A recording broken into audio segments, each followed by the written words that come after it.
Johnson pour son 14e roman, traduit chez Gallmeister, avec ce nouvel opus, Les aventures de Walt Langmeier, Western Star. Et ce qui est assez étonnant, c'est que vous arrivez toujours à vous renouveler. Et là, on alterne entre le temps présent, Walt qui est père et qui est grand-père, et on revient en 1972, quand Walt revient du Vietnam, avec une histoire qui se rapproche de manière assez humoristique et ironique d'une aventure d'Agatha Christie. Et Walt va devoir enquêter, un peu à la manière d'une sorte d'Hercule Poirot, mélangé un peu à Jean Valjean, on va en parler de Victor Hugo.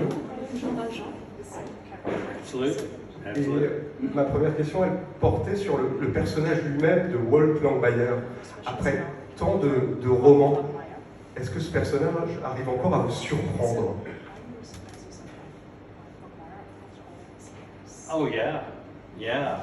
Oh oui, oui. That's kind of the tricky part about writing a series like that. And I mean, the problem is like the audience, you know, the readers will get bored with a character before the author will. If the author's not doing their job, the author will fool themselves into thinking, you know, that they're still doing interesting things, whereas the readers will be looking at it and going, yeah, no, it's not really all that good anymore. Bah oui, en fait, c'est vrai que c'est un peu compliqué. Enfin, quand on fait des séries, c'est qu'en fait, il faut surtout pas s'enlacer avant le lecteur, en fait, parce qu'en fait, parfois, le lecteur, il peut se lasser le premier, alors que l'auteur, il se dit, oh, je suis toujours en train de faire des choses intéressantes, mais en fait, non. But this book, you know, I mean, the way the thought process is there's always a couple of things you look at, you know, whenever you're thinking about writing a book. And one is when you look at the plot of the book, you know, what the conditions are, what the changes are going to happen to the characters, what's the message, you know, that you're trying to get across with the book and all that. When you take all that into consideration, the other thing you have to think to yourself is this book going to hold my interest for a year of writing it? Because if I get bored with this book writing it for a year, you guys are going to get bored really quick reading it. So it's kind of an essential process. Oui, parce qu'en fait, il y a plusieurs choses en fait, auxquelles on fait attention quand on écrit. Hein. Et tout dans le processus, hein, il y a des changements, il y a évidemment le message qu'on a envie de porter. Mais en fait, la première chose, la chose la plus importante, c'est qu'il faut que ce livre m'intéresse moins. Parce qu'en fait, si un livre, c'est un an d'écriture. Donc si en écrivant ce livre pendant un an, je m'ennuie le premier, bah, vous allez vous ennuyer, le lecteur va s'ennuyer évidemment beaucoup plus rapidement. And when I guess one of the key elements that triggered this was I discovered that the Wyoming Sheriff's Association, which was the association for all of the different sheriffs from all the counties in Wyoming, back in the day, that's what they used to do. The sheriff's annual meeting was on a train that went from one side of Wyoming all the way to the other and all the way back. And I just thought, that's got to have Walt in it, you know, at some point in time. Et là, je pense que l'élément clé de ce roman-là, c'était en fait ma découverte du fait qu'effectivement, autrefois, les shérifs du Wyoming, tous les shérifs se réunissaient dans un train, c'est vrai, et ils traversaient le Wyoming d'un côté à l'autre, ils faisaient un aller-retour. Et là, je me suis dit, ça y est, je tiens, il faut absolument que je mette Walt dans ce contexte. And from what I'm to understand, I wasn't there, it was before my time, but from what I understand, what they used to do was you would go in, climb on the train, like that, sit down in the dining car, and the waiter would walk over with 2 glasses and set them down in front of you like this, and go whiskey or bourbon. And by the time they got halfway across the state, they were all drunk. They couldn't walk, you know, for God's sakes. Et oui, en fait, alors c'était bien avant mon temps, c'était bien avant, mais si j'ai bien compris en fait ce qui se passait dans ces réunions, c'est qu'en fait tous les shérifs se réunissaient dans la voiture bar, en fait, ils s'asseyaient et devant eux on mettait 2 verres et on leur disait bourbon ou whisky.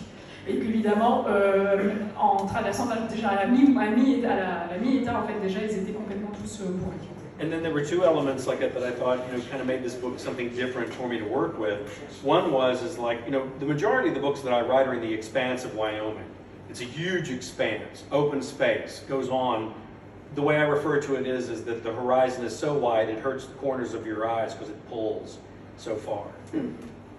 Et alors, pour ce livre-là, il y a une différence. D'habitude, quand j'écris les romans, je montre toujours le Wyoming extrêmement en largeur. Hein. On est dans les grands espaces, on est tellement dans les grands espaces qu'on a presque mal aux yeux parce que tellement on a la vision panoramique qui commence vraiment à attaquer tellement on ne peut pas vraiment épouser du regard tout ce qu'on va nous.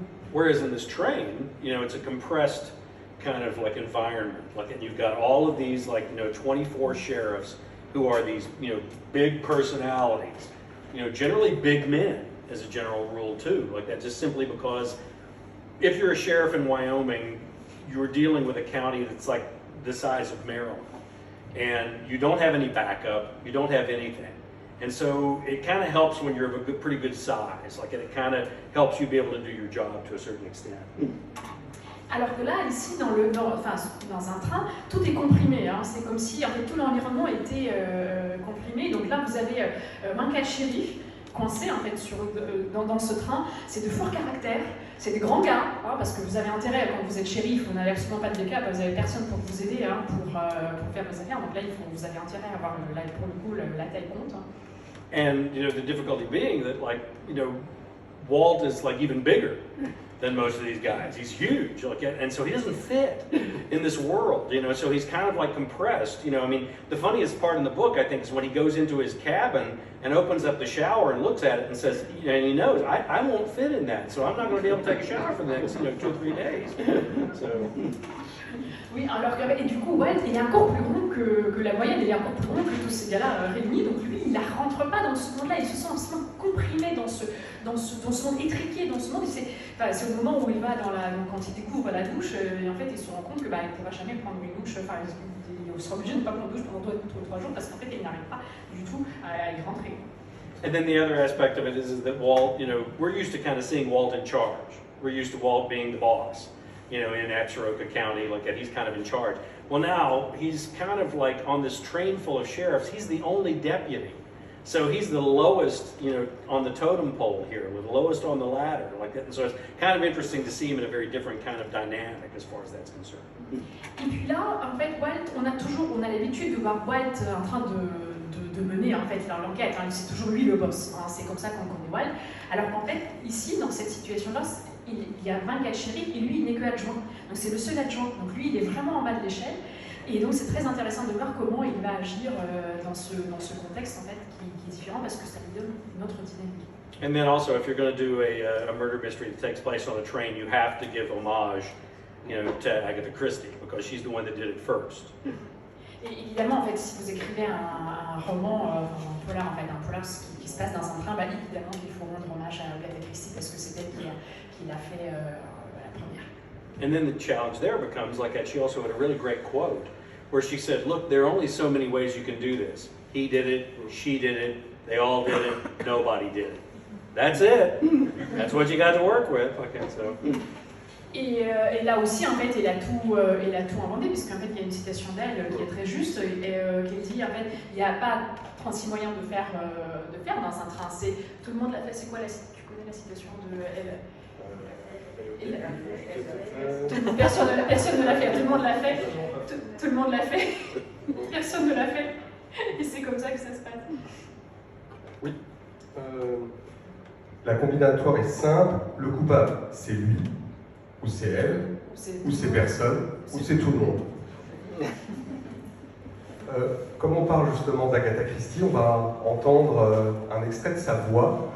On est en 1955 et Agatha Christie nous raconte, à la fois très modestement et très simplement, comment elle est venue à l'écriture et comment elle a écrit ses romans. Alors on va entendre sa voix en anglais, je vous traduirai après ce qu'elle dit. Elle raconte comment j'ai commencé à écrire. Certains se demandent qu'il faut me prendre au sérieux. Je pense que ça vient du fait que je n'ai jamais suivi de cours en dehors de ceux que j'ai suivis à Paris à l'âge de 16 ans. Mais avant cela, à part un peu d'arithmétique, je n'avais pas du tout la légitimité de m'exprimer, même si j'appréciais l'oisiveté. Je me suis mis à imaginer des histoires, à interpréter les différents rôles pour des pièces. Il n'y a rien de tel que l'ennui pour vous pousser à écrire. Je sais que mes amis sont curieux d'en savoir davantage sur mon travail d'écriture. Je tape mes brouillons sur une vieille machine à écrire. Je trouve le dictaphone très utile pour les nouvelles ou pour réaménager les actes d'une pièce. Le dictaphone n'est pas suffisant pour le travail plus complexe que demande le roman. Le véritable travail, c'est d'imaginer le développement d'une histoire, de le tourner dans tous les sens jusqu'à ce qu'il me paraisse le plus abouti. Je couche ensuite tout cela sur le papier, ce qui me prend 3 mois. Craig Johnson, dans ce que vous avez entendu, il y a une chose ou est-ce que vous retrouvez dans les propos d'Agatha Christie? partially. Like I think, I mean, you have to look at what she wrote. You know, I mean, she was very structure oriented. Nobody did structure as well as Agatha Christie. She was amazing at it, and she could set you up, you know, better than anybody. So much so that, is there anything that she wrote that didn't get made into a movie or a play or something like that? You know, because her structures are so wonderfully dramatic. But I think, you know, if you're looking for, you know, wonderful passages of descriptive, you know, or anything like that, you're not going to find that in her work. You're just not like that, because she was very much concerned with the structure more than anything else, and nobody understood it better than she did. Partiellement, hein, partiellement, parce qu'en fait, Agatha Christie est très structure. Hein.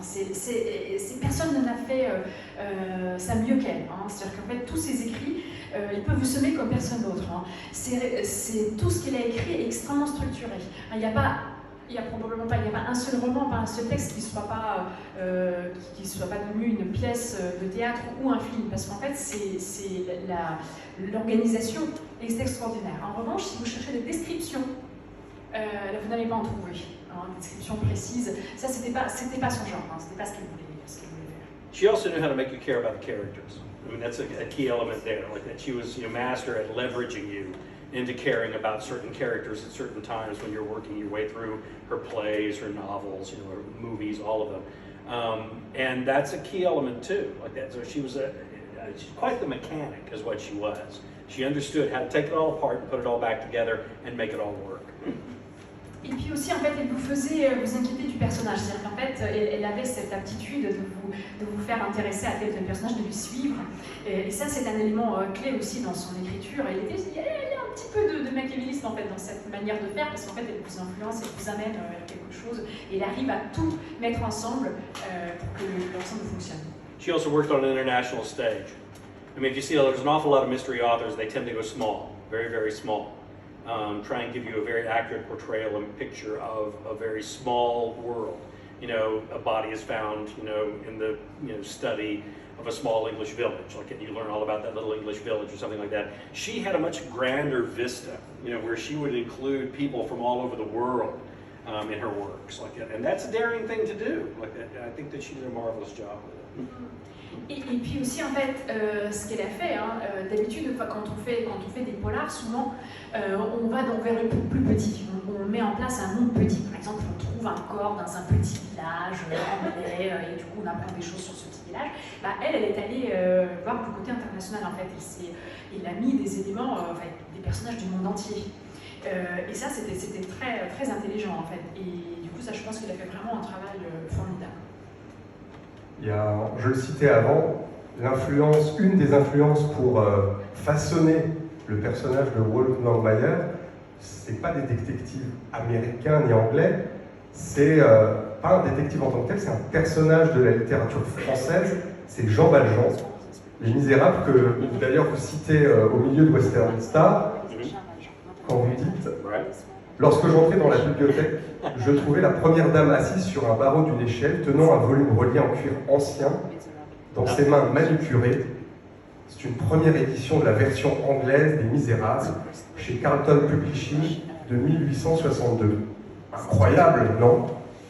Est-ce que pour créer le personnage de Wolfgang Mayer et aussi son étoffe, sa carapace physique, vous êtes vraiment inspiré de cette carapace physique qu'avait Jean Valjean? It was my mother. My mother had French ancestry, so we were not allowed to ignore French, you know, literature when we were growing up. And I still remember, you know, she would read to us like that, and I still remember that scene where Jean Valjean lifts the wagon, you know, off the wounded man, you know, and basically betrays himself, like for who he is, like by doing an act of kindness, like an act of humanity. And I just thought, I was a kid, and I was stunned by the depth of that, you know, and it just stayed with me, you know, forever, like that. And so whenever I thought about Walt, whenever I thought about this big, you know, Wyoming sheriff, like that, I thought, boy, you know what, there are worse, you know, literary archetypes, you know, that I could draw from, like that, than Jean Valjean. En En fait, ça vient du côté de ma mère, hein, parce qu'en fait, ma mère avait des ancêtres français, donc nous, quand on était petits, on ne pouvait pas se passer de la littérature française. Et moi, je me rappelle surtout cette scène des Misérables, où Jean Valjean se dénonce, hein, où il va faire cet acte d'humanité et de grande bonté, en fait, il se dénonce, où du coup, il va avouer son identité et aller donc au procès. J'ai été marquée par la profondeur de cet acte et c'est resté avec moi. Et donc petit à petit, voilà, je me suis toujours posé la question comment est-ce que j'allais pouvoir profiter, me servir de cet grand acte, de cet archétype en fait, de bonté dans la littérature. One of my favorite phrases is that, that we like people for their virtues, but we love them for their faults. We like people for their virtues, but we love them for their faults. Bah, les gens nous plaisent pour leurs vertus, mais on les aime pour leurs défauts. Ça, c'est une des phrases que j'aime. And I think that's one of the things I think French literature does better than any other nationality. Faulted heroes. It's the fact that there's something wrong that makes them as strong and incredible as they are. I mean, an awful lot of time in American and British literature, like you get these James Bond kind of characters like that, but you really don't get to see, why are they as capable as they are? I mean, it's the faults, it's the things that are wrong with us, like in many ways, that make us so strong in other ways. And, one of my, going back, once again, I remember my first reading of The Three Musketeers, And of course, the musketeer that I fell in love with was Athos. The guy that was something wrong. There was something bad in his past, What was it, and why was he the way he was, And that was just so infinitely, it drew me into that character. So D'Artagnan, I was like, yeah, whatever. but the broken guy, I was like, I want to know about him. I want to know what the backstory is there. Et puis moi je pense que la littérature française, il n'y a pas de mieux pour justement mettre en place ces héros, ces anti-héros, hein, ces héros qui ont qui sont tourmentés, qui ont fauté. Parce que vous savez, la littérature américaine, la littérature britannique, il y a quand même pas mal de personnages qui ressemblent un peu, ils sont dans le style de James Bond. Enfin voilà, on a compris. Hein. Alors qu'en fait, c'est la faute, c'est nos défauts qui nous rendent forts, qui nous donnent cette force dans la vie. Et vous savez, moi, je me rappelle aussi quand je lisais, quand j'étais jeune, Les Trois Mousquetaires. Évidemment, des Trois Mousquetaires, celui qui m'attirait le plus, c'était Athos. Parce qu'il y avait de la noirceur en Athos, parce qu'on ne savait pas, c'était un gars qui avait quelque chose de mauvais, hein, c'était quelqu'un de tourmenté, on ne savait pas ce qui lui était arrivé, hein, mais on sentait qu'il y avait quelque chose. Et c'est ça qui m'a attiré le plus vers lui. Et c'est toujours... D'Artagnan, c'était oui, bon d'accord, on a compris, enfin voilà. Mais ça, le gars cassé, anéanti, c'est ça que je voulais comprendre. In case you don't know it also, all little boys in France want to be cowboys. All little boys in America want to be musketeers. Non, si jamais vous ne le saviez pas, mais en fait, en France, tous les garçons veulent jouer, veulent devenir cow-boy, en fait, alors qu'aux États-Unis, tous les garçons veulent devenir mousquetaires. I was talking to my nephew, and I have a grandnephew now. I said, I'm going to France. What do you want? A sword. Je parlais à mon petit neveu, en fait, je vais en France, qu'est-ce que tu veux que je t'apporte? Une paix. Dans Western Star, on retrouve évidemment tous les personnages qui entourent Wolfgang Mayer, et notamment Henry Standing Beer, qui est aussi une manière d'interroger les Amérindiens. Et il y a une autrice américaine qui s'appelle Margaret Cohen, qui s'est intéressée, elle, à une population amérindienne qui était les Arapahoe. On va l'entendre dans un extrait nous parler justement de son rapport à cette tribu indienne et de son rapport aussi à l'écriture. Okay. De dire que la question qu'on lui pose souvent dans les entretiens qu'elle fait, c'est est-ce qu'elle est une Arapahoe? Elle dit qu'elle ne l'est pas, on lui demande si elle a fait des tests ADN, etc. Elle est obligée de bien confirmer qu'elle ne l'est pas. Et elle dit que les seules personnes qui ne lui ont jamais demandé si elle était une Arapahoe, ce sont les Arapahoe eux-mêmes. Et comme j'écris sur eux, dit Margaret Cohen, je me suis intéressé de très près à eux. Et de rajouter, les écrivains parlent toujours de ce qui les intéresse. Tous les livres naissent d'une question. L'écrivain pose la question et le livre est une manière de trouver la réponse. Et de rajouter encore, elle a été écrivain toute sa vie. Elle connaît d'autres écrivains qui, eux, ont eu des métiers avant. Ils ont été avocats, ingénieurs, astronautes. C'est pas son cas à elle. elle, c'est la seule activité qu'elle ait jamais exercée. Alors pour revenir sur cette deuxième partie de l'interview de Margaret Cohen, vous avez, Craig Johnson, endossé de nombreux métiers. Et est-ce que le fait d'avoir endossé de nombreux métiers vous a permis d'écrire ou d'apprendre à écrire de manière différente? Yeah, I don't know. I mean, I'm a little bit of a throwback like that because, I mean, if you look at the history of all the great literature that's been written, the wonderful writers that there are, they generally didn't start out as writers like that. They had a life, you know, something to draw from, you know, to put into their writing like that. And, you know, and I, you know, wanting to be a writer is kind of like wanting to be an astronaut. You know, the chances are so far flung that you're probably not going to make it. You're probably not going to get to be what you want to be. You know, so you just keep it to yourself and just don't tell anybody like that while you're going about your life, you know, having all these experiences. And then when it does happen, it's a little bit of a miracle. Like, you know, you may have been working at it for 30 years like that, but you kind of kept it to yourself.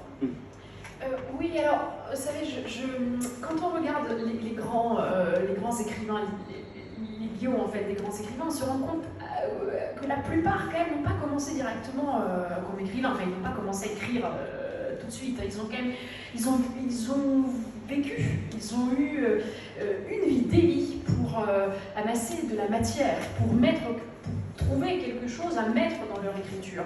Et vous savez, être écrivain, enfin, c'est comme si on voulait tout de suite devenir astronaute. Il y a très peu de chances qu'on y arrive du premier coup. Alors, on peut avoir envie, mais on le garde pour soi.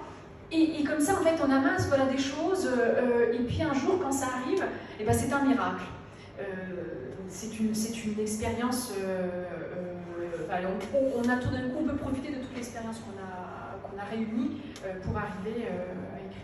I think, you know, one of the biggest problems that I see a lot of times with a lot of younger writers is they go to these marvelous writing schools, and they all have all of these marvelous tools to work with, but the difficulty is they don't have any life experience to draw from, and so they write stories about writing students and writing programs, writing novels, and I don't know about you, but I don't want to read that. I really don't. And so, you know, for me, it was the opportunity to go out, live in a lot of different places, meet a lot of different people, do a lot of different things, so that I could draw from that later on to write. Et puis, bah, je vois ce qui se passe avec beaucoup de jeunes écrivains, beaucoup de jeunes auteurs, c'est qu'en fait, ils font des écoles d'écriture, des ateliers d'écriture absolument fabuleux. Donc, ils acquièrent des outils qui sont très utiles, qui sont très bien aussi. Mais ce qui leur manque, c'est l'expérience, tout simplement, l'expérience de vie. Et du coup, bah, ils commencent à écrire sur les programmes d'écriture, sur les étudiants qui écrivent. Et moi, j'ai pas eu du tout envie de lire ça. Donc pour moi, c'était l'occasion vraiment d'amasser tout ce qui était nécessaire pour ensuite pouvoir écrire. Et quand Margaret Cohen dit que ses romans posent des questions et essayent en tout cas de trouver une réponse, est-ce que vous, dans vos romans, vous essayez aussi de poser des questions et en essayant de trouver d'une certaine manière une réponse? Oh, absolutely. Well, you know, whenever I was talking about before, as far as like the message, you know, of the novel that you're talking about, and Margaret's actually a wonderful friend of mine. Like she lives down in Colorado, like, and so we're kind of, I don't know, we're probably the entire length of France, you know, apart from each other, like that. But that's like being neighbors in the American West. You know, she might as well be living next door, like that. But she's, you know, I think what she was trying to say there is that, you know, with those questions, with the messages, you know, that you're trying to get across, 9 times out of 10, you don't know what the answer is. And so one of the reasons why you write the book is to try and get closer to finding what those answers are. And so, you know, when you go into it, you kind of realize that you may accomplish what it is that you're trying to accomplish, and you may not. But at least you're going to at least try and tackle that question. Oui, en fait, c'est une grande amie à moi, en fait, elle habite dans le Colorado, c'est probablement la distance de toute la France, mais en fait, aux États-Unis, on considère qu'on est voisins, c'est quasiment la porte à côté. Je pense que ce qu'elle a essayé de dire, en fait, c'est qu'en fait, avec toutes ces questions et les messages qu'on mettait dans les livres, c'est qu'en fait, on n'a jamais la réponse, mais en revanche, on peut essayer de s'approcher par ce biais-là d'une réponse. Et alors peut-être qu'on va accomplir cela ou pas, peut-être qu'on va trouver cette réponse ou pas, mais au moins on aura essayé. And then as far as like the native question is concerned, like, you know, Margaret lived down in Boulder, down here in Colorado, like, and she would go up to the Wind River Reservation, like that, which is where the Arapaho and the Shoshone are in Wyoming. I, on the other hand, am all the way up here on the Wyoming-Montana border. And so that's where my ranch is, like, and immediately to the north of me, that's the Northern Cheyenne and the Crow Reservation. And so whenever I write about them like that, you know, those are my neighbors. Those are my friends, some of them family, you know. And so it would be an untruth for me to not include them in my books, because it wouldn't be an accurate representation of where it is that I live if I didn't include them and give them to you at the same time. And they're just incredible, incredible people. And so you're never going to read one of my books that the natives are not there. They're just going to... She's close to the what was it? The Wind River. Wind River. Donc elle habite dans le Colorado à côté de Wind River. Reservation. La réserve Wind Better River. like the word. Where's the Shoshone? That's Shoshone and the Arapaho. Shoshone. Ah, donc il y a des Arapaho et des Shoshone.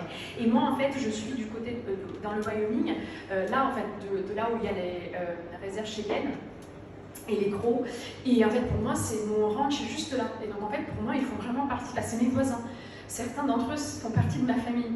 Donc, ça serait pas possible pour moi de ne pas les inclure dans mon écriture, parce qu'en fait, ça serait pas juste, tout simplement, si j'essayais de décrire l'endroit où je suis sans les mettre dedans, parce que c'est des gens incroyables et ben, qui sont là, en fait. Donc, c'est vraiment des gens, les gens qui sont tout près de moi.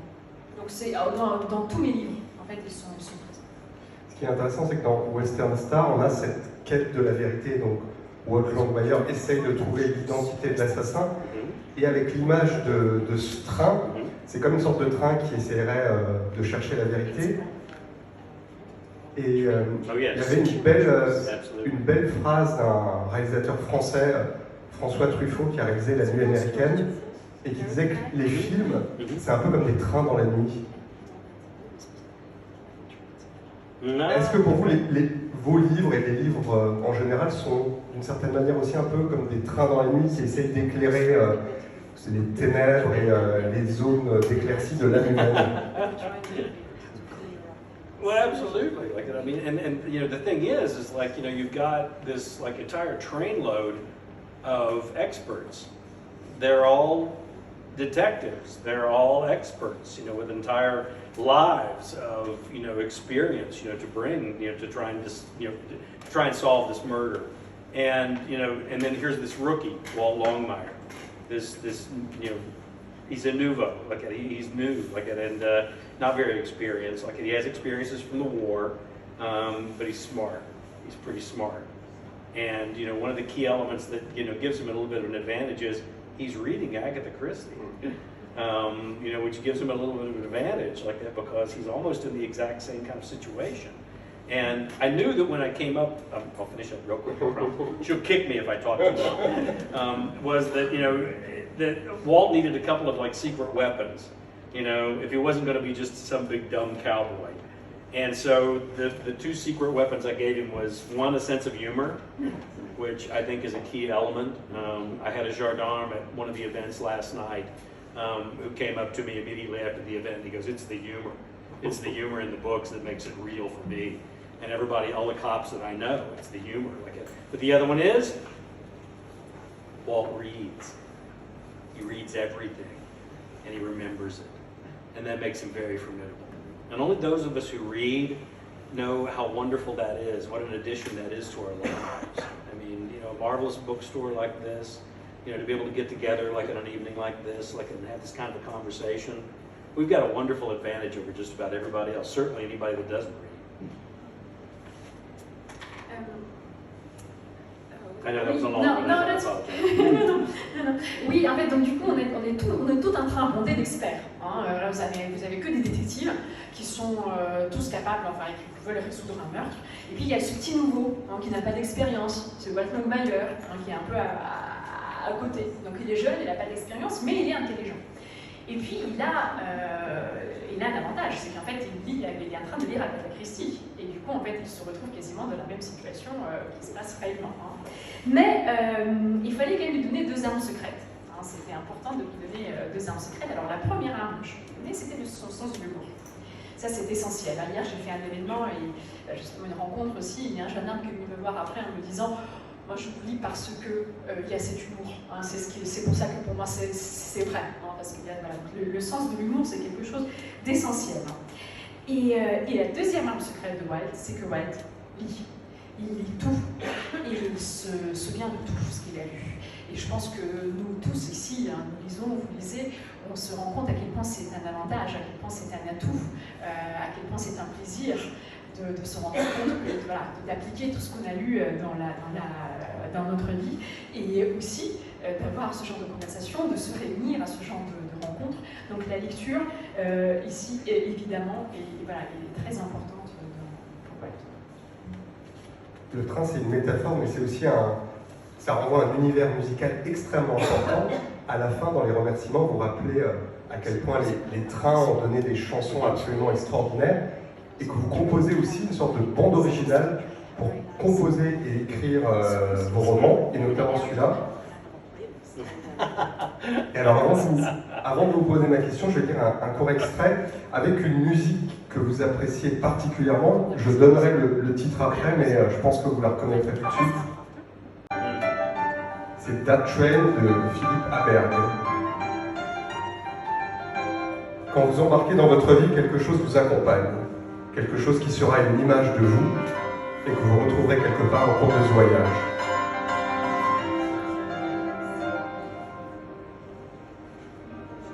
Cela peut prendre des formes variées, mais pour moi, cette image demeurera à jamais une Northern 844 classe FEF3, la plus ancienne locomotive de l'Union Pacifique et la seule locomotive à vapeur qui connut le sort prestigieux de n'avoir jamais été retirée d'une ligne North American Class 1. Nous contemplâmes les deux panaches de fumée qui jaillissaient de la dense forêt d'acier noir, les petits bouffées de vapeur qui filaient le long des énormes roues, et la monstrueuse machine entra dans la gare avec une lenteur majestueuse. Appelé UP 8444, de manière à ne pas être confondu avec le modèle diesel 844 déjà en service. Le Western Star du Wyoming était une légende, rescapée du nègre évolué. Mais à ce moment-là, il était une réalité vivante, haletante, un monstre de 411 tonnes qui fit une entrée fracassante dans ma vie, tel un bison mécanique, une fatalité soufflante et encombrante, m'entraînant à chaque tour de ses roues d'acier.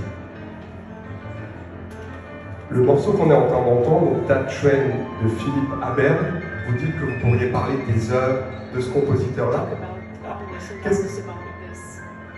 Et quand on entend ce morceau-là, on retrouve véritablement aussi le rythme de votre écriture, ne jamais lâcher le lecteur. Oh yes, absolutely. Philip's a friend. He's a pianist from up in Montana. And I remember the first time I heard him play, I was like, if Walt plays piano, that's the way Walt would play piano. And you know, probably maybe not as good, okay, but nonetheless, he would try. And yeah, music is incredibly important to me. Like, I mean, just after the statement that I just made, you know how important literature is to me, how important books are to me. Next, music. I absolutely love music. I'm always listening to music everywhere I go, everything I'm doing, even including when I write. Oui, alors c'est un ami, en fait, c'est un pianiste du Montana. Pardon? Oh, sorry. Oui, donc c'est un ami, en fait, c'est un pianiste du Montana. Et la première fois quand je l'ai entendu jouer, je me suis dit, ah, si Walt savait jouer du piano, c'est comme ça qu'il jouerait. Bon, peut-être pas aussi bien, mais au moins il essaierait de jouer comme ça. La musique est extrêmement importante pour moi. Alors, je viens de dire que la littérature est très importante, mais juste après vient la musique. J'écoute tout le temps de la musique, et y compris, enfin, même quand j'écris.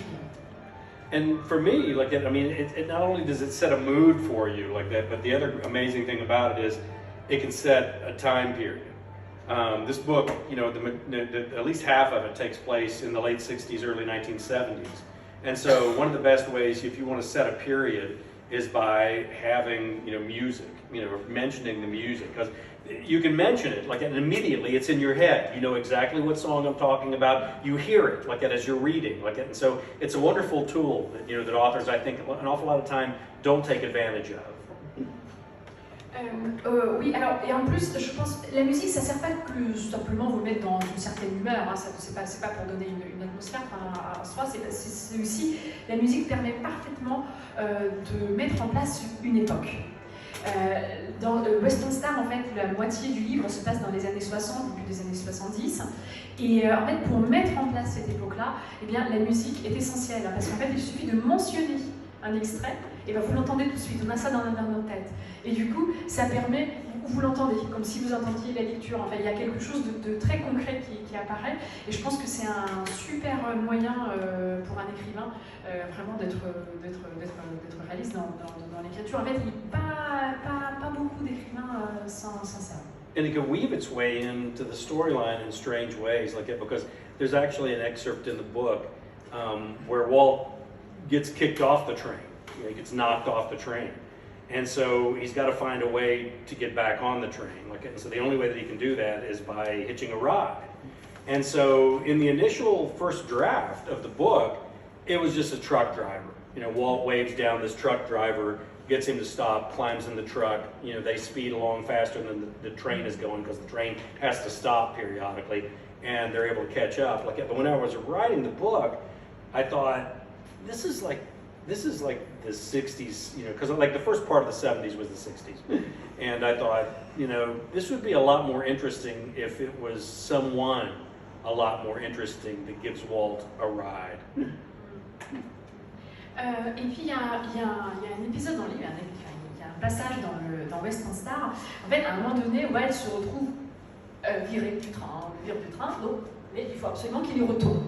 Donc le seul moyen pour lui de retourner dans le train, c'est que quelqu'un l'amène en bagnole, enfin en gros, pour qu'il puisse rattraper le train à moyen, parce que le train a besoin de s'arrêter régulièrement. Et donc dans la première version, où il arrête un camion, enfin voilà, quelqu'un, qui devrait l'amener, en fait, aller très très vite en fait, pour ensuite rattraper le train. Et après, je me suis dit, ça serait bien que ce soit quelqu'un qu'il fasse, hein, quelqu'un de précis qui lui donne, donc voilà, qu'il avance vers le train. So I looked and tried to figure out what rock bands were on tour, in the summer and that fall, like which ones were out there. And there were a couple. I was able to. It's really kind of hard to research, like unless you can find out what a tour, these different rock bands were taking. Like, and the two that I discovered were Bob Dylan was one. He was on tour. And he was in that area. He was in the Rocky Mountain West that period of time. And then the other one was Jefferson Airplane with Grace Slick. And whenever I can have Walt meet women, it always works out better. It just does. Like that, just because I really like writing about women, and so Walt and I share that, an interest, And so I thought, boy, what would happen if Grace Slick, was on that tour bus and Walt actually met her? And it kind of turned into an interesting little moment. I mean, it's only like 4 pages long in the book, like that. But it's one of those moments where Walt's life could have taken a completely different turn. He gets on the train on the bus, and he's just supposed to sit there. The bus driver tells him, "You sit in that chair. You don't say anything, and you certainly don't tell him you're a cop." Because there's all kinds of illegal, drugs and marijuana and everything on this bus. So you just sit there and I will give you a ride, and then when we get to your spot, you get off, okay? Well, while he's on there, the curtain opens and Grace Slick comes in. Et donc j'ai fait pas mal de recherches pour savoir mais quels étaient les groupes de rock éventuellement qui pouvaient éventuellement tourner dans cette région à cette époque-là, donc dans les années 60. Alors c'était assez difficile parce que c'est une vraie recherche pour savoir qui aurait pu se retrouver vraiment dans cette région à ce moment-là. Il y avait Bob Dylan qui à l'époque effectivement faisait une tournée dans l'Ouest. Et Jefferson Airplane. That's before your time. Yeah, it's before my time. Et puis je me suis dit qu'en fait, ça marchait toujours mieux quand il y avait des femmes. Ça, moi, j'aime beaucoup écrire sur les femmes. Et donc ça, on le partage avec Walt. Donc je me suis posé la question, mais qu'est-ce qui se passerait s'il y avait Grace Slick en fait dans les parages? Et alors c'est un court extrait, ça prend que 4 pages cette scène dans le livre. Mais ces 4 pages, en fait, c'est le moment où la vie de Walt aurait pu complètement basculer, aurait pu prendre un tournant complètement différent. Et donc ça se passe, il y a un bus, il y a un bus que Walt arrête, qui monte dans ce bus, et donc le chauffeur lui dit, bon écoute, toi tu t'assois là, tu ne dis rien, et tu descends quand tu as besoin de descendre. Et surtout tu leur dis pas que t'es flic, parce que là évidemment, tout un bus, il y a marijuana, il y a toutes sortes de drogues, donc surtout mais à un moment donné, le petit rideau qui s'ouvre et Gracie apparaît. And so it's one of those moments where like two lives intersect, and it's where your life can change completely by meeting one person. And so by the time they get ready to stop the bus, Grace Slick looks at Walt Longmire and says, "Don't get off the bus. Come with us to San Francisco." And you think, Walt could have ended up playing keyboard, for Jefferson Airplane, for goodness sake. His life could have gone completely in another direction. And, it was a fun thing to write like that. But also, whenever you're dealing, okay, when you have somebody who's that big of an issue, like they're known as a celebrity, especially a celebrity that big that's still alive, and you put them in your book, that's a kind of a dicey thing to do. You never know if that's going to work out or not. They may like the way that they were portrayed. They may not like the way that they were portrayed. Et puis donc c'est le moment où il y a deux destins qui se rencontrent, deux vies qui se croisent, et c'est vrai que on se dit Walt, sa vie aurait pu prendre une toute autre direction, parce qu'à un moment donné, quand le bus s'arrête, Grace lui dit en fait ne descends pas, viens avec nous à San Francisco. Là, il y a un moment d'hésitation. Et puis, vous savez, quand on écrit sur une célébrité qui est toujours en vie, on ne sait jamais, c'est pas évident de mettre ça dans un bouquin, parce qu'on ne sait jamais comment la personne va réagir. Est-ce qu'elle va aimer le portrait qu'on fait d'elle ou pas And so, after the book came out in the U.S., I got a package in the mail. And, I opened it up there at the ranch, and I opened it up, it's my book. It's my book. And I'm like, who would send me my own book? And so I opened up to the title page, and on it says, I would have had sex with Walt Longmire, and he would have stayed on the bus, Grace Slick. Donc après la sortie du livre, en fait, à un moment donné, j'ai reçu un paquet. Alors je reçois un paquet, j'ouvre le paquet, il y a mon livre, et je me dis, mais qui m'enverrait mon propre livre, en fait. Donc j'ouvre la page du titre, et là je vois les dédicaces, en fait. Moi, j'aurais fait l'amour avec Walt Longmire, et il serait resté dans le bus, Gracie. Vous lire, c'est la manière dont vous jouez aussi avec le roman policier, le roman noir, ici avec l'emprunt Agatha Christie au roman un peu à énigme. On va entendre James Grady nous parler de la manière dont lui, il écrit ses romans noirs, romans policiers, et comment il est venu à écrire avec ce type de genre. James Grady. Oh yeah. This is the greatest hits of all my friends, except for Agatha Christie. I didn't get to be friends with her like that. But yeah, James Grady's an absolutely marvelous writer like that, and he's right. One of the big responsibilities that you have. I mean, I talk about all the different things, the components, that go into a novel. Where you have to have a message. You have to have an environment. You have to have characters. You have to have structure. You have to have all these different things. You'll also have to tell a good story. The guy that told me that the best was Tony Hillerman. I remember sitting there with Tony Hillerman, and he was like, he said, Craig, you've rode along behind 250 head of cattle.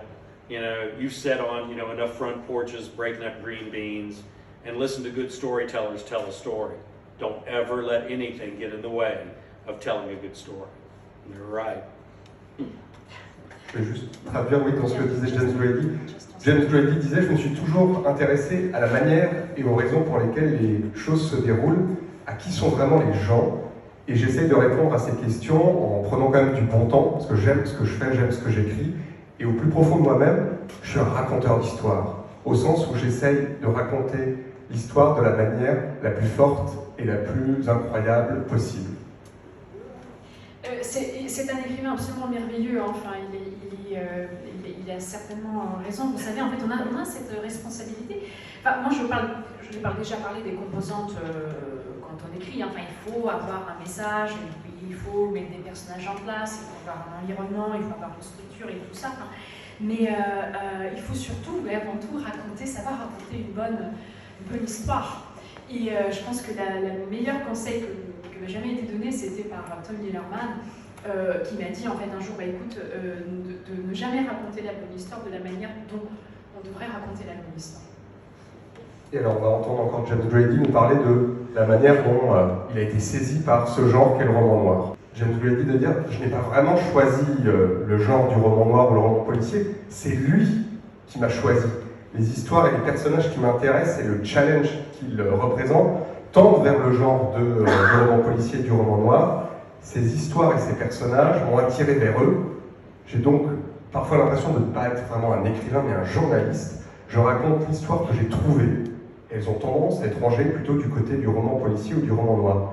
Vous, Craig Johnson, est-ce que le roman policier ou le roman noir vous a choisi? Oh, I think, one of the things, and my wife actually back here has the best quote about that, is, whenever I hear anybody, belie, crime fiction and say it's a lesser, genre of literature or anything like that, my wife's response to that is the stakes can't get any higher. And I agree with that. I mean, it's a dramatic conflict that drives that story. It's not going to be a book where not much happens to people you don't care about. I guarantee you by the end of the time you get to the end of that book, you're going to care about somebody, and you're going to care deeply, that they survive, or that the bad guy gets punished, or something happens within that book. You're never going to have to worry that nothing's going to happen along the way. Something will happen along the way, and that's what attracted me. Yeah, the stakes can't get any higher. But did the crime fiction choose you, or you choose them? I think I chose crime fiction. Yeah, I made an actual choice that was something, and then.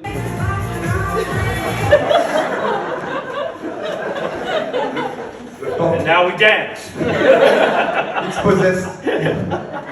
It's Wolfgang Mayer. Want to make music? I don't think that's called for music.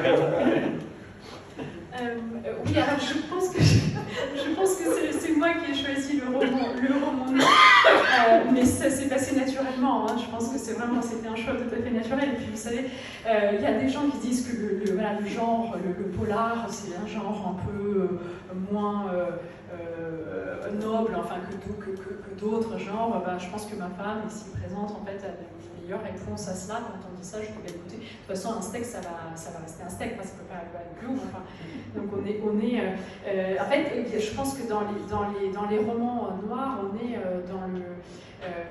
on est toujours, on peut être complètement impliqué dans ce qui se passe. En fait, on s'attache au personnage et on va voir en fait vraiment est-ce qu'il va survivre, qu'est-ce qui va leur arriver. En fait, on est vraiment en empathie. James is also a very good friend. He's a marvelous, marvelous man, a wonderful writer. But I think also I can't let the evening go by without giving him a piece of praise. Also, everybody knows him from 6 Days of the Condor, and one of the wonderful things I think that he did before anybody else did was it's what I refer to as the introduction of the innocent. You have a high context, kind of world, this espionage world, spies. All this. I mean, it's very, very high context. One mistake and you die. Simple as that. And he introduces this character who's just a researcher. That's all he does. He's not a field agent. He doesn't know how to wield weapons, kill people, do all these things. And so even at the very, very beginning of that book, and in the very, very beginning of the movie also, you're rooting for that guy because he doesn't understand what he's involved with, and you don't think he's got much of a chance of surviving it.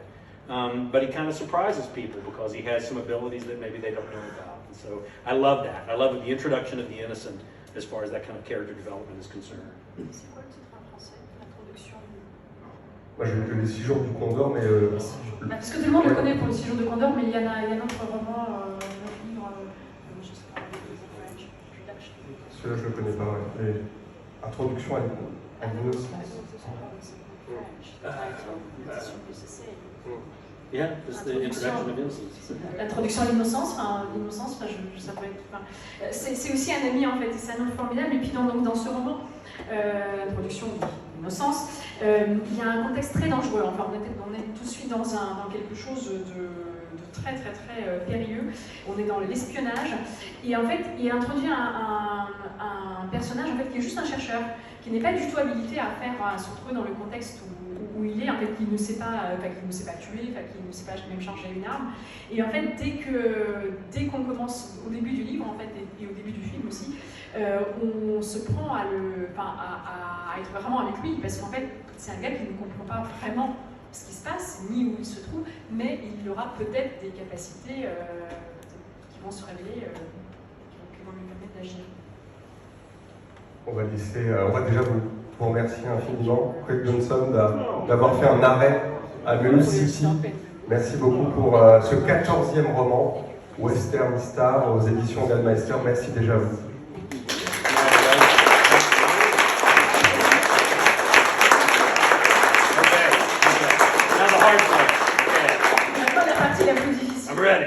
Je suis prêt. Est-ce qu'il y a des questions dans le public? Oui. You have your own you have your own style of writing, particularly because of humor. Thank you. What do you think about influence of Tony Lerman, James Seberg? Because James Seberg, Dave Robichaud, and Cled Person have a strange look as Henry Standing Beer and Longmire, and the Mitsula School of writing. What is your most important influence? And a second question, but it's a trap. What do you think about the Sarai at TV? The TV version of my books. Est-ce que vous voulez reposer en français pour ceux qui ne comprennent pas l'anglais? Je demande, je dis qu'il a un style très particulier et que l'humour est très important, mais qu'il y a, à mon sens, une influence marquée par Tony Lerman, qu'il a cité avant, l'école de Missoula représentée par Crumley et Jim Harrison, et surtout James Seberg, qui a inventé le personnage de Dave Robichaud, qui est le héros dans La Brume électrique avec les soldats confédérés.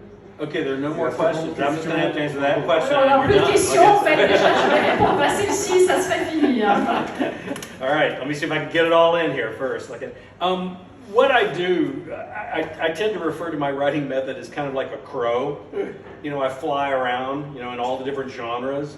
And whenever I see something shiny that I like, I pick it up and bring it back to the nest in the book and drop it in. So I use everything from everybody that I can possibly find. Anything that's good, you know, I'm like, I'll take that, you know, bring it back and put it in the nest, like I can use it. Alors, vous savez, je dirais que en fait, j'écris je suis comme une pie en fait. Je survole comme ça et dès que je vois un truc qui brille, j'attrape. Hein, et je l'amène vers moi, donc je prends tout de tout le monde, du moment où c'est bien, hein, donc ça, voilà. And certainly, you know, I mean, whenever you talk about like these big, you know, mystery writers like that have come before, you know, it would be a mistake if you don't know who they are and what they do and how they do it. Because even if you're going to do something different, you need to know what's been done to try and do something different. And I think that that's a key element, I think, in the process for me too. Et puis il faut absolument se tenir au courant, il faut savoir ce qu'ils ont déjà fait en fait c'est un élément clé en fait, pour s'enrichir et pour voir comment faire autrement aussi, donc il faut savoir commencer. Now, to be honest though, I also have to say, like when anybody asks me who's the biggest influence I have, you know, in my writing process, John Steinbeck. John Steinbeck has always been, I think there's a benevolent, you know, quality to his, you know, treatment of humanity, a sublime kind of humor that like is like a P.G. Wodehouse, you know, kind of humor that kind of like flows along. Under even the most serious, you know, conversations or situations, there's a little tinge of humor that's going along there, and I think that that's the humanity, you know, for all of us. Mais en fait, sérieusement, si vous me demandez quelle était l'influence la plus importante en fait sur mon écriture, je dirais John Steinbeck. C'est notamment en fait l'humour, son traitement face à l'humanité, sa manière de présenter ce que c'est qu'être humain. Avec son humour, qui est cette espèce d'humour sublime, et qui apparaît, parce qu'il y a une pensée d'humour même dans la conversation la plus sérieuse. Now I have to tell you this quick side story, just because it's funny. I got invited to go do the Montana Book Festival, and I had like one book out. I had Little Bird, that was it. It was the only book I had out. And they put me on this panel, and I had, James Lee Burke on one side of me and James Crumley on the other. So there were all these like really huge, really big mystery authors. And, and they put me right between the two biggest guys, and I'm feeling like, yeah, I'm feeling pretty good about myself. And I made the mistake of asking the moderator why he put me between them. He said, because the last time those two met, one chased the other one through a screen door with a butcher knife. So your job is to keep them apart if anything happens. And I was like, okay, all right, I'll do that. So. Écoutez, je vais raconter juste une histoire en fait comme ça, parce que c'est drôle en fait. J'ai été invitée il y a longtemps déjà encore un festival de livres en Montana. J'avais 15 livres. C'était au début, j'avais que Little Bird. Et là, je me retrouve donc à la rencontre où on est trois. Donc il y a d'un côté James Lee Burke, de l'autre côté il y a James Crumley et moi juste au milieu. Et moi je me dis ah ouais. Pas mal, n'est-ce pas, comme ça, parce que là c'était vraiment des célébrités, c'était deux grands auteurs du polar, du roman noir. Et là j'ai fait l'erreur qu'elle me demandait qui animait l'animateur, qui animait la rencontre, pourquoi est-ce qu'il m'a mis en fait avec ces deux-là et pourquoi il m'a mis au milieu. Il m'a dit on vous a mis au milieu parce qu'en fait la dernière fois que ces deux-là se rencontraient, mais il y en a un qui a poursuivi l'autre avec un couteau couché. Donc votre rôle était de servir le séparateur entre eux. You're a big guy, Craig. Keep them apart, okay? T'es un grand garçon, vas-y. Tiens-les loin l'un de l'autre. And then I guess I think I got everything like that except for the TV thing. And the TV thing, it's like, whenever you make your bed, whenever you hop into the bed with Hollywood, it's one of those things where you realize that you're only going to have so much control over what they do and how they do it. And in many ways, it would be kind of silly for me to try and direct and produce a TV show. I'm a cowboy from a town of 25. I don't know anything about television production or casting or anything like that. So you kind of have to rely on the fact that you'll get good people to work with. And the people in the TV show are really good people to work with. Does the TV show have the depth and the breadth, and the detail and everything that the books do? No. But whatever does. What book that's ever been made into a movie or what series of books that's ever been made into a television show, it's never going to be as good as a book. I mean, I'm preaching to the chorus here, because you guys are readers. And we all know that, in that iceberg of a book, the TV show and the movie is only going to be that top little part up here. All the rest that's underneath the water there is the book. And you're never going to capture that. And why? That one incredible tool that I have. Your imagination. That's my job. To stack up those words like dominoes, and then just tip that first one over. And then your imagination will do all the rest of it for me. You will custom fit this story to exactly the way you see it, down to the very lines on the characters' faces, the very, every color, every sound, every smell, everything will be exactly the way you want it. And you know what? Hollywood can't compete with that. Et donc pour la deuxième question concernant la série télé, écoutez, la série télé, c'est Hollywood, moi je suis cow-boy de Montana, donc ça serait, moi je sais rien de ce qui concerne l'industrie télévisée, comment on fait des films et des séries. La seule chose qui compte, c'est finalement travailler avec des gens bien. Là c'est des gens bien. Après, est-ce que la série a toute la profondeur, tous les détails, toute la coloration qu'a le livre? Bien sûr que non. On sait très bien que, vous imaginez, si le livre c'est un iceberg, la série c'est que la partie visible de l'iceberg. Tout le reste se trouve dans le livre, mais là vous le savez mieux que quiconque, puisque vous justement vous êtes là parce que vous lisez des livres. Et en fait là j'ai un atout, j'ai un outil extraordinaire qui est, pour écrire, c'est votre imagination. L'imagination du lecteur. Parce qu'en fait, il me suffit de donner quelques indications, juste de titiller un tout petit peu par-ci, par-là, et c'est vous qui allez remplir, coécrire finalement l'histoire. Et dans ce que vous allez imaginer, tout aura exactement la couleur que vous voulez. Vous allez entendre les sons que vous voulez. Et ça, évidemment, Hollywood ne peut absolument pas entrer en concurrence avec ça. That's it? Just one question? That's all? On dit que souvent on écrit pour se rencontrer un peu soi-même. Qu'est-ce que Walt vous a appris vous-même? Mm-hmm. Oh, well, I mean, you know, your character and your personality, it develops like in many ways to kind of like counter maybe other aspects, you know, of your personality and your character. And I know, you know, that I've got a dark side. I know that I've got a very, very dark side, and I can very easily, you know, slip into a depression, you know, or an unhappiness. And so a lot of my life, like and a lot of my character, and a lot of my personality are the tools that I use to stay away from that, you know, because I know that's a dark place for me that doesn't work. And so with Walt, you know, that very much is the way that he works too. I mean, I have never had, you know, the kind of sadnesses that Walt has had in his life.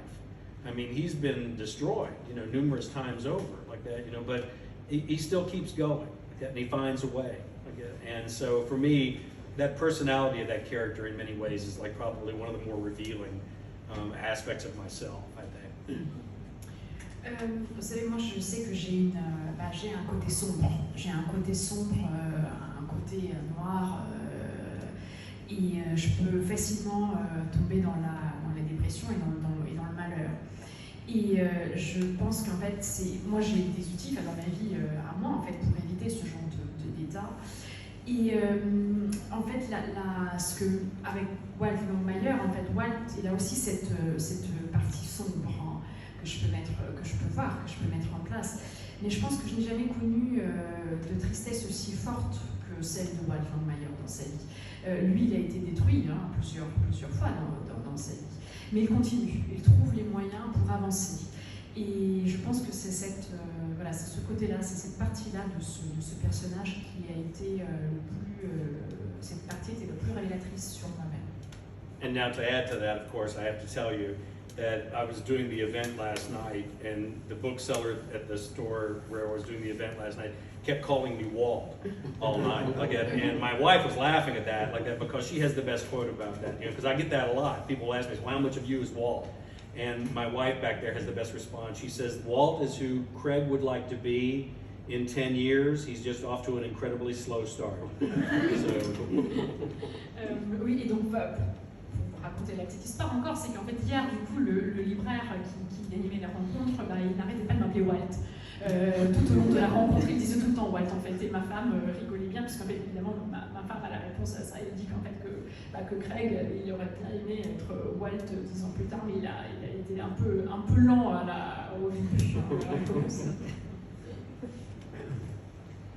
Est-ce que vous avez déjà envisagé la mort de Walt? Qu'est-ce qui se passera pour vous, écrivain, si Walt meurt? Oh yeah. Oh yeah, it's inherent, you know, with the character. And it's also inherent like that, you know, one of the things I did, and this was actually a note from Tony Hilton. He was like, I met Tony and I won a prize, like, and Tony, you know, gave me the award and we had dinner afterwards. And he was like on his 20th book, you know, and I was on number one. I had one book, you know, and so I asked him, I said, how do you go about doing this? And he said, well, you need to find, you know, a structure, you know, of some kind, you know, not just a formula, but just some kind of structure that will kind of inform that world. And so I tend to refer what I do as a Vivaldi. It's the 4 seasons, and so what that means is each one of my books is a different season. You know, winter, spring, summer, fall, and what that does is it gives me a completely different environment for each one of the books, because January is nothing like July in Wyoming, and so it gave me that different environment for each one. But it also had a side benefit in that it takes me 4 books to get through 1 year of Walt's life. You guys have known Walt for 12 years. He's only aged 3 years. I've aged 12. Like, so at some point, I'm going to be older than Walt, and I don't know if I like that at all, like, to be honest. So. Oui, enfin, c'est totalement inhérent, évidemment, à l'écriture, puis au personnage aussi. C'est Tony Lerman qui m'a donné, encore une fois, enfin, un conseil. À un moment donné, on était à un dîner, parce qu'il m'a donné un prix, enfin, j'ai gagné un prix, donc c'est lui qui m'a relis au matinée après. Et à l'époque, moi, j'avais toujours qu'un seul bouquin, et lui, il en avait déjà 20, et je lui dis, mais comment tu fais pour tenir? Et il m'a dit, mais en fait, il faut essayer d'inventer une structure, alors pas une forme, mais vraiment quelque chose qui fait tenir l'ensemble. Et alors, du coup, j'ai décidé de faire 4 saisons. D'enchaîner 4 saisons dans chaque livre, en fait. Ce qui fait qu'en fait, j'ai toujours l'hiver, le printemps, l'été et l'automne. Et d'un côté, ça me donne toujours un environnement différent pour le livre, hein, parce que janvier n'a rien à voir avec juillet dans le Royaume-Uni. Et puis, il y a aussi un autre bénéfice de ça, j'en tire un autre bénéfice, c'est qu'en fait, ça me prend 4 livres pour décrire une année. Donc, de la vie de Walt. Donc là, on est à 12 bouquins, c'est que finalement 3 ans de la vie de Walt en fait. Voilà, c'est 12 ans de ma vie, c'est 12 ans de ma vie, c'est 12 livres, mais c'est que 3 ans de la vie de Walt. Donc finalement, un jour, je serai plus vieux que Walt. But there's a cyclical pattern in books also. I don't know if you've noticed or not like that, but each one begins the same way it ends, the same way it begins. Little Bird, Walt's looking out the window at the geese as they're flying south. When the book ends, Walt's looking out the window at the geese as they fly south. Le Conte d'Amour starts, graveside. It ends, graveside. All of the books, there's a cyclical pattern to them. And I guess what I'm trying to say is there's a cyclical pattern to life. And I can't, tell you too much about, how the whole cycle of the books will end. The only clue that I can give you is there's never been a female sheriff in the state of Wyoming. And Walt has a granddaughter.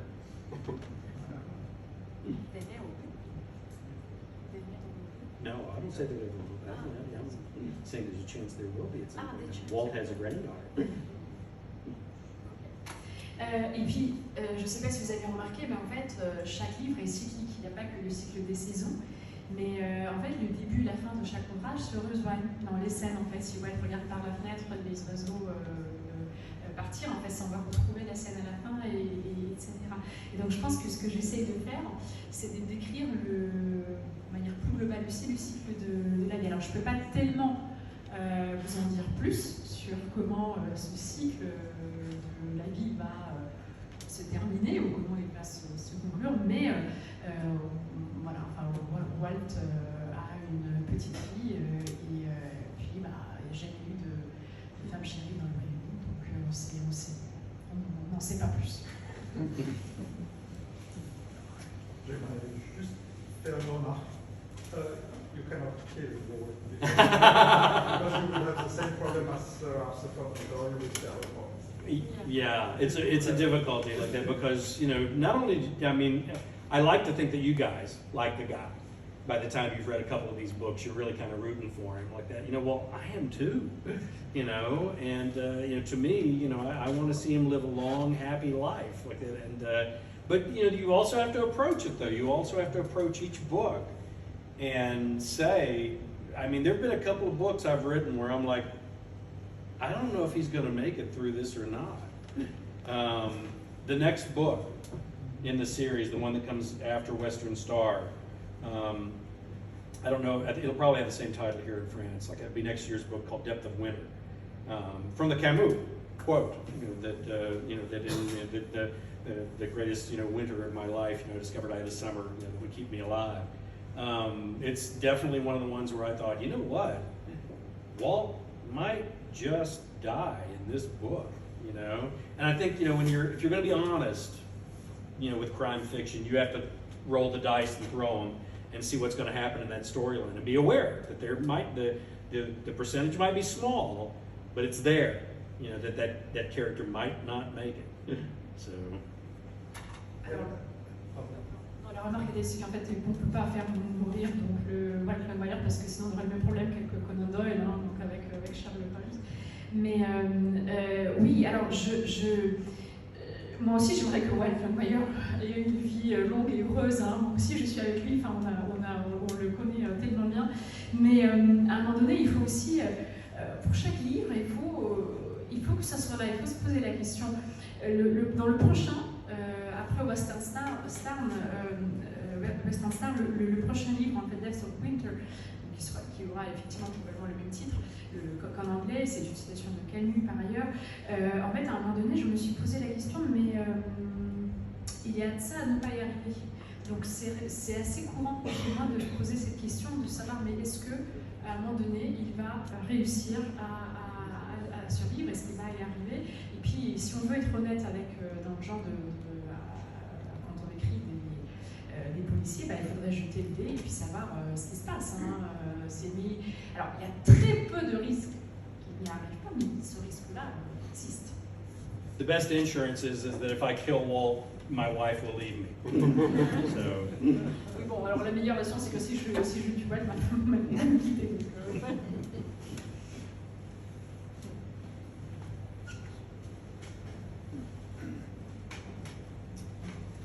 Une chose intéressante aussi dans le livre, il y a Longmire bien sûr, mais il y a un personnage qui est très intéressant, c'est quand même Henry Standing qui est vraiment l'ami de Longmire, et surtout, moi je le vois un peu comme son ange gardien.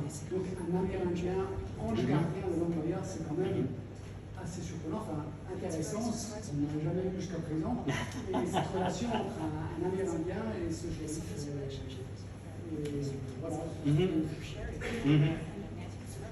Yeah, I mean, the quote that I always use about writing is the one from Wallace Stegner, a very famous writing teacher from Stanford, like that, who wrote a number of really amazing novels.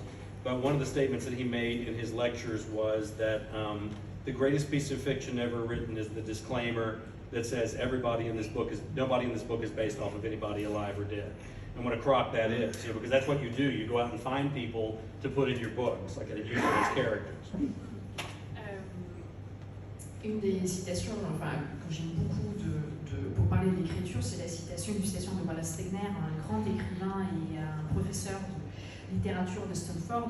Il disait que le plus grand mensonge en fait des écrivains, c'est de dire qu'en fait dans cette mention qu'on retrouve dans le début souvent des livres, en fait que ce livre ne repose sur aucun des faits avérés, il ne prend de toute ressemblance, il est fortuite. Parce qu'en fait, on fait tous ça. On prend toujours des gens, on connaît des choses qu'on connaît et qu'on met ensuite. Well, the difficulty with that is I live in a state that only has 500,000 people in it. And so if I use somebody from Wyoming in my books, everybody knows who I'm talking about, okay? And it's even worse up on the Northern Cheyenne Reservation, like that, because there are only 5,000 enrolled members of the Northern Cheyenne tribe. And so when I use one of them in one of my books, they all know who I'm talking about. So. Oui, alors moi je suis dans un état où il y a 500 000 personnes en fait, donc moi si je parle dans la moyenne de quelqu'un, on le sait. Et alors c'est encore pire pour les Amérindiens parce que là ils sont encore moins nombreux, alors là si je parle de quelqu'un, tout le monde sait de qui je parle. And the character that Henry is based off of is a good friend of mine, Marcus Redthun. Et donc le personnage d'Henry Standing en fait, il est fondé sur un très bon ami à moi, Marcus. And Marcus has just an incredible spirituality to it. That's a part of every moment of every hour of every day of every year of his life, and it's kind of awe-inspiring, I have to admit, because I'm not a very spiritual person, and I think that kind of models, I think, the relationship between Walt and Henry. Walt's an investigator. Walt's a detective. It's all about empirical data for him.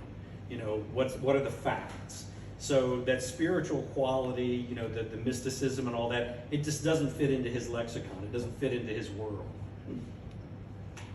Et en fait, moi, Marcus, il avait une très grande spiritualité, en fait, à chaque moment de sa vie, chaque jour de sa vie, à chaque moment. Et moi, ça a été, m'a toujours fasciné. Et je pense que ma relation avec lui, c'est une sorte de modèle pour cette relation entre Walt et Henry. Parce que Walt, vous savez, c'est un détective, c'est l'enquête. Lui, ce qui compte, c'est l'enquête, c'est les faits. C'est totalement empirique. Alors que tout le mysticisme de Henry, tout ça ne rentre pas dans le monde de Walt. But whenever I'm like standing there with my buddies, up around a campfire, up on the Northern Cheyenne Reservation, like they're telling stories and we're all talking and everything, the one thing I'm acutely aware of is that my kind of people have only been there for a couple of 100 years. Their people have been there for a couple of 1,000 years. So they might know a little bit more about what's going on around us in that particular world, than we do. And so I always try and keep that in mind whenever I'm writing books. Ouais, et donc quand j'écris le livre, en fait, j'essaie de le garder en tête le fait que, vous savez, quand on se retrouve avec ces gens-là autour d'un feu et qu'en fait, dans cette réserve indienne, on se dit que, en fait, je me rends compte que moi, en fait, mon peuple, en fait, est là depuis seulement quelques centaines d'années, alors qu'en fait, leur peuple, en fait, il est là depuis des milliers d'années. Donc, ils savent probablement beaucoup plus sur ce qui se passe dans ce monde. But the friendship between those two men is also one of the key elements that I think the entire series of books. I'm more proud of that relationship, the fact that they're as close as they are, and as connected as they are, throughout their entire lives. Like, I mean, they're both kind of emblematic of the two cultures, like that live side by side. They're on the high plains, and there's a mutual respect there and a concern, like that to me, shows a benevolence, like in a human condition like that, that's important, Et puis en fait, je suis très fière de cette amitié qui est née entre ces deux personnages. C'est un des moments clés aussi. Je pense que toute la série repose sur cette relation, sur cette proximité emblématique de deux personnalités différentes qui évoluent dans ce respect mutuel et qui reflètent ainsi en fait la condition humaine. To go back to Steinbeck, he was getting his Nobel Prize for literature, and one of the statements that he made was, good literature approaches a universality of the human condition, making us understand that no matter how different we all are, we have a lot more in common than we do in difference. And I think that that's something I'm always striving for within the books. Et pour en revenir à Steinbeck, qui, quand il recevait le prix Nobel, dans son discours, a parlé de l'universalité de la condition, que la bonne littérature en fait reflète l'universalité de la condition humaine, et qu'on avait, nous tous en fait, entre nous, beaucoup plus de choses en commun que de choses qui nous séparent. Et ça, c'est quelque chose qui est très important pour moi et que je mets toujours dans mon écriture. On va terminer par cette magnifique citation de Steinbeck. On va passer à la séance. You don't have a soundtrack for Steinbeck? No. I come back. Wait. Okay. Thanks a lot again. Oh, my Thanks a lot. pleasure.